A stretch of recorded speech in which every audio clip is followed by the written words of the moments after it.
highest #1 priority is not a wall, it's technology. We have to reach the point where the trucks and cars coming into the United States are scanned to make certain they're not bringing in narcotics, weapons, or people.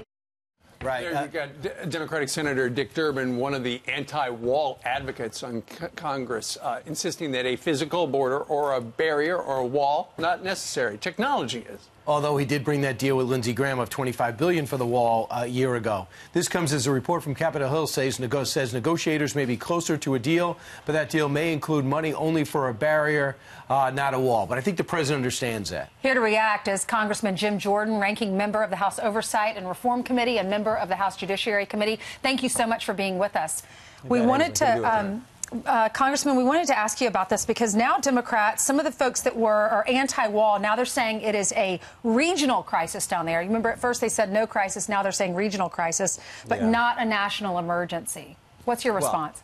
No, that's crazy. I mean, just last week we had a drug bust, enough fentanyl to kill 57 million Americans, and they're saying that's a regional concern, not a national emergency. Everyone knows this is a national emergency. What are we on now, though?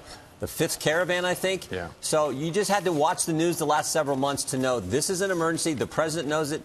This is why he was elected. This is the central issue. And as he said the other night in a great speech, he said he's committed to getting the wall built.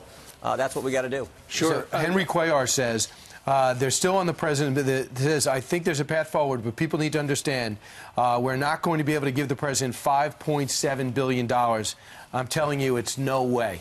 So is there a number in between that the Freedom Caucus and Jim Jordan will be okay with? Yeah, we'll look at it, but you have to understand what we're dealing with today. 10 years ago, all the Democrats were for exactly what we're for, what the American people want, most importantly, what the president campaigned on and won on. We need a border security wall. But look at their positions. Blumenauer says, oh, we're going to abolish ICE. Their candidate for president campaigned on a borderless hemisphere, even though 10 years ago she said we need money for a barrier, money for a wall. They had Stacey Abrams do the State of the Union response, and just 3 weeks ago, Stacey Abrams says, oh, it's okay if non-citizens vote. They've taken the most radical positions their party's ever taken, and yet we still might get an agreement, which shows the persistence and the willingness to negotiate that the president's displayed.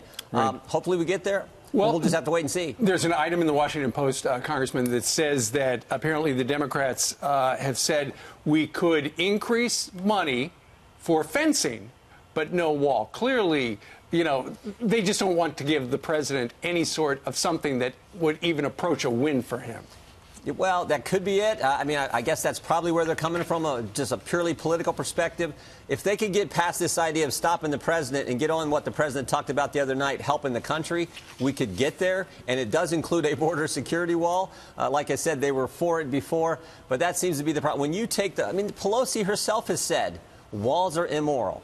I did a tweet the other day, and I said, well, if walls are immoral, where's your legislation, Madam Speaker? Where's your legislation to actually take down the wall between Tijuana and San Diego? Sure. So their positions are entirely inconsistent because they're focused on one thing, stopping the president. Let's focus on helping the country. If we do that, I think we can get an agreement and do what the country knows needs to happen, which is a border security wall. Jim, what do you think is happening? What do people tell you is happening behind closed doors? Shelby says there's substantive talks.